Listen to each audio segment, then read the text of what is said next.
The Wednesday of week 2, based on Luke chapter 8, verses 1 to 39, focused on verses 22 to 39. One day he got into a boat with his disciples and suggested that they cross to the other shore. So they set off. As they were sailing, he fell asleep. A violent wind swept down on the lake, and the boat began to fill dangerously with water.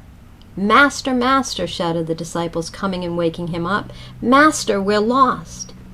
He got up and scolded the wind and the waves. They stopped, and there was a flat calm. "Where's your faith?" he asked them. They were afraid and astonished. "Who is this then?" they asked one another. "If he can give orders to wind and water, and they obey him." They sailed to the land of the Gerasenes, which is on the other side from Galilee. As he got out on land, a demon-possessed man from the town met him. For a long time he had worn no clothes, and he didn't live in a house but among the tombs. When he saw Jesus, he screamed and fell down in front of him. "You and me, Jesus, you and me," he yelled at the top of his voice. "What is it with you and me, you Son of the Most High God? Don't torture me, please, please don't torment me." Jesus was commanding the unclean spirit to come out of the man. Many times over it had seized him, and he was kept under guard with chains and manacles. But he used to break the shackles, and the demon would drive him into the desert. "What's your name?" Jesus asked him. "Regiment," replied the man, for many demons had entered him. And they begged him not to order them to be sent into the pit.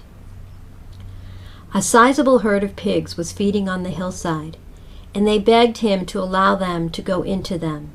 He gave them permission. The demons went out of the man and entered the pigs, and the herd rushed down the steep slope into the lake and was drowned. The herdsmen saw what had happened. They took to their heels and spread the news in town and country, and people came out to see what had happened. They came to Jesus and found the man from whom the demons had gone out sitting there at Jesus' feet, clothed and in his right mind. They were afraid. People who had seen how the demoniac had been healed explained it to them. The whole crowd from the surrounding country of the Gerasenes asked him to go away from them, because great terror had seized them. So he got into the boat and returned.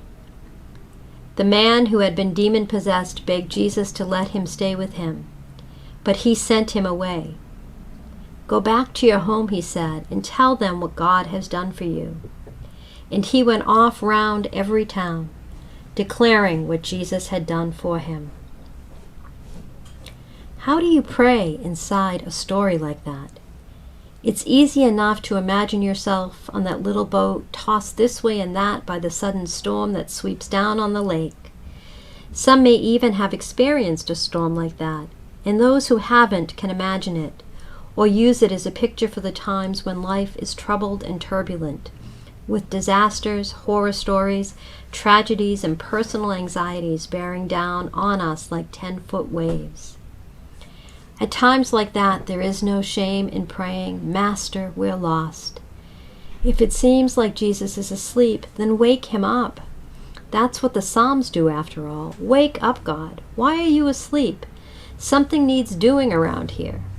If you believe in a living God, use a little holy boldness.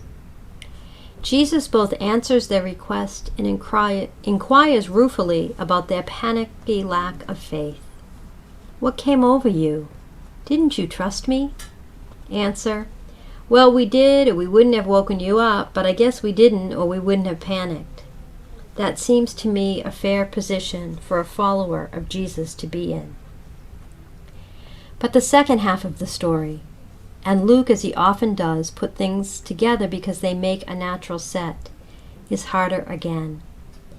Most of us haven't had much to do with demon possession, and probably don't want to. People who know about these things will assure us that there is a dark, sad reality behind this language, even if we can't fit it into today's scientific categories.